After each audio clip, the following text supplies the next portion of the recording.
Your Honor, has the prosecution provided any actual evidence to substantiate the presumption of jurisdiction? Abstract jurisdiction is the cornerstone of any court's authority to hear and decide a case.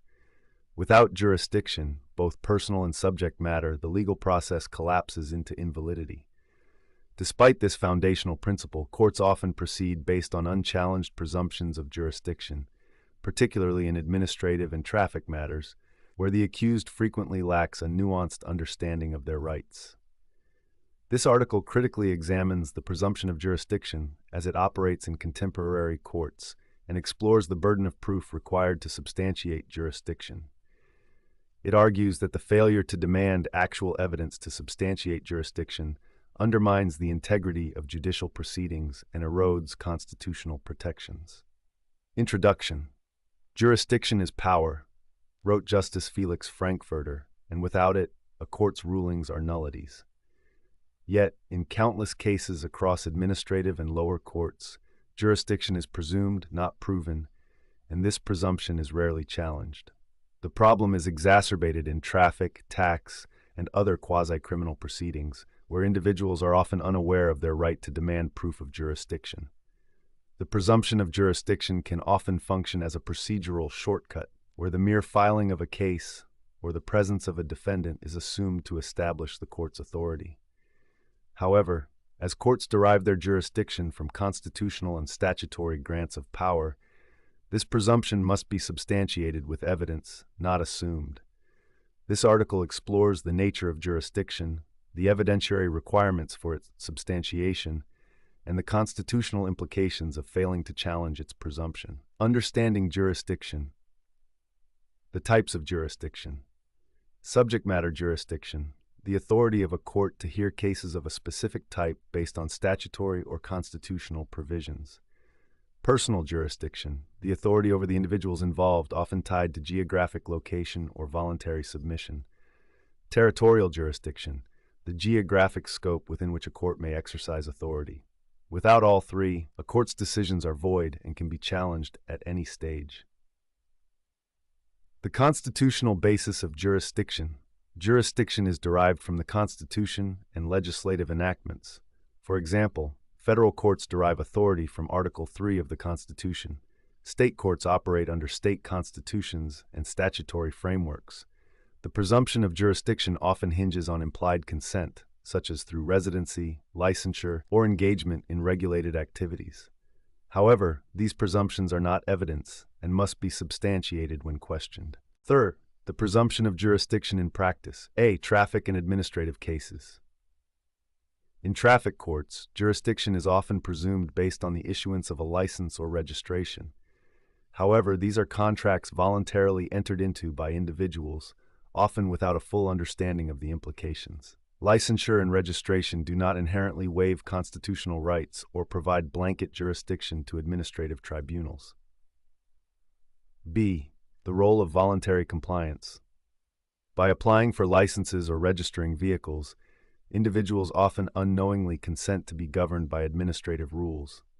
This implied consent is treated as evidence of jurisdiction but remains unsubstantiated when challenged. C. Burden of proof.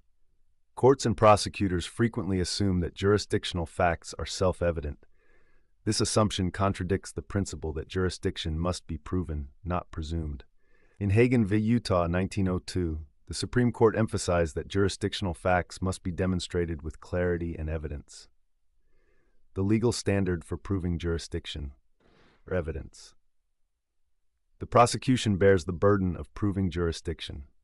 This includes documentary evidence, statutes, regulations, or contracts that establish the court's authority over the individual or subject matter. Factual evidence, specific facts demonstrating the individual's connection to the jurisdiction, e.g., residence, activity within the court's geographic area. B. Judicial missteps. Courts often conflate presence in a courtroom with consent to jurisdiction. However, mere presence does not establish jurisdiction, as demonstrated in Pennoyer v. Neff, 1878, where the Supreme Court held that jurisdiction requires explicit and demonstrable authority over the defendant. V. Challenging the presumption of jurisdiction. A. Key questions to ask. Has the prosecution provided documentary evidence of jurisdiction? What statutory or constitutional authority explicitly grants the court jurisdiction over this matter? Has the defendant voluntarily and knowingly consented to the tribunal's authority? B. Legal tools for challenge. Motion to dismiss. Argue lack of jurisdiction as grounds for dismissal. Request for proof. Formally demand that the prosecution present evidence substantiating jurisdiction. Judicial review. Escalate jurisdictional disputes to higher courts when lower tribunals fail to substantiate their authority.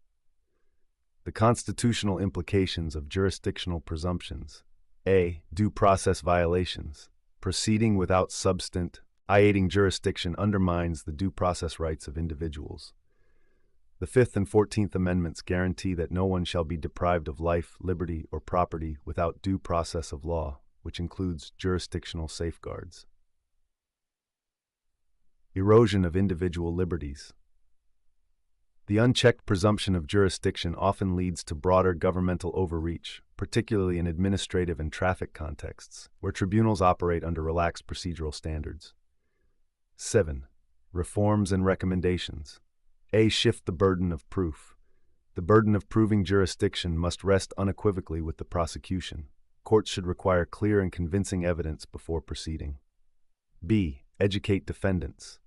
Public awareness campaigns and legal education initiatives can empower individuals to recognize and challenge jurisdictional presumptions. C. Judicial oversight.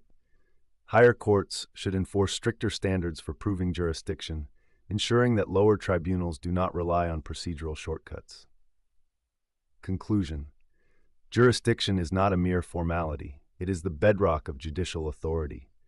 Allowing courts and prosecutors to proceed based on unchallenged presumptions of jurisdiction risks eroding constitutional protections and the integrity of the judicial process.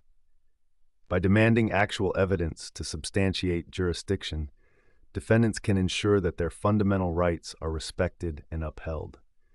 Courts, in turn, must rigorously adhere to the evidentiary standards required to establish their authority, reaffirming the rule of law and the constitutional principles that undergird it. The question is simple. Your Honor, has the prosecution provided any actual evidence to substantiate the presumption of jurisdiction? Without a clear answer, no court has the authority to proceed.